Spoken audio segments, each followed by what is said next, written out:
आपल्या प्रशालेमध्ये महाराष्ट्रातील महापुरुषांचा जयंती महोत्सव सोहळा आणि पुण्यतिथी सोहळा या ठिकाणी संपन्न होतो.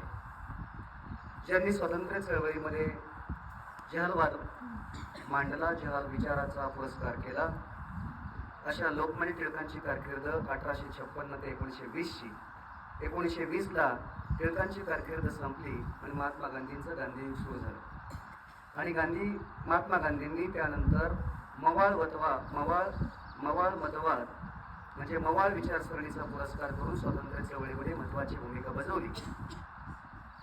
अशा महापुरुषांपैकी असणाऱ्या लोकमान्य टिळकांनी स्वराज्य हा माझा जन्मसिद्ध हक्क आहे आणि तो मी मिळवणारच, आणि त्यासाठी जनमत पेटवण्याचं काम, संपूर्ण भारत पेटवण्याचं काम, वैचारिक प्रबोधन करण्याचं काम ज्या टिळकांनी केलं, त्यांच्या पुण्यतिथी आणि मातंग समाजातील ज्या मुलानं खऱ्या अर्थाने इतिहास घडवला आणि मातंग समाजातील गरीब कुटुंबातला मुलगा सुद्धा लेखणीच्या जोरावरती मोठा होऊ शकतो असं संपूर्ण जगाला दाखवून दिलं.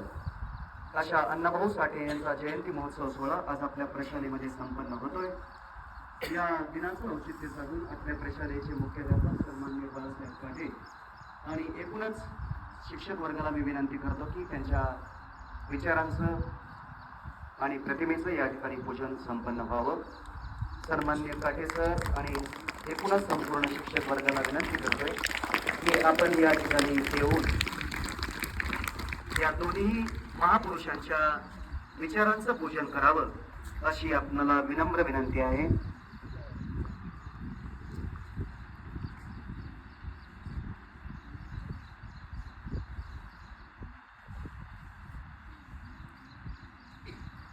अण्णाभाऊ साठे हे जरी मातंग समाजातील कमी शिकलेला जरी युवक होता तरी या युवकानं जगातल्या विविध देशामध्ये जाऊन विमानामध्ये जाऊन प्रवास करणं न शिकलेल्या पोराला शक्य नसतं, परंतु अण्णाभाऊ साठेंनी विमानाच्या माध्यमातून, यशाच्या माध्यमातून उत्तुंग भरारी घेतली आणि या महाराष्ट्रातल्या तमाम पोरांना दाखवून दिलं की स्काय इज द लिमिट. जिंकणाऱ्यांसाठी, जिद्द असणाऱ्यांसाठी आकाश नेहमी ठेंगणं असतं आणि स्वतःची जिद्द जर असेल, कर्तृत्व असेल तर जीवनाच्या कोणत्याही क्षेत्रामध्ये मोठं होता येतं.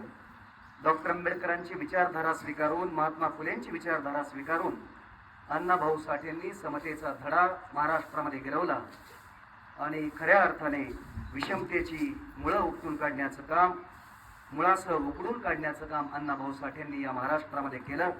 हे करत असताना जातीपातीच्या भिंती फोडण्याचंही काम केलं आणि राजे शिवछत्रपतींचा पोवाडा संपूर्ण देशामध्ये आणि संपूर्ण देशामध्येच नाही तर जगातील विविध देशांच्या कानाकोपऱ्यामध्ये महाराजांचं चरित्र आणि चारित्र्य पोचवण्याचं काम ज्यांनी आपल्या लेखणीच्या माध्यमातून आणि आपल्या शाहिरी आणि अशा भारदस्त आवाजामध्ये पोचवण्याचं काम केलं, अशा अण्णाभाऊ साठेंचा जयंती महोत्सव या ठिकाणी संपन्न होतोय.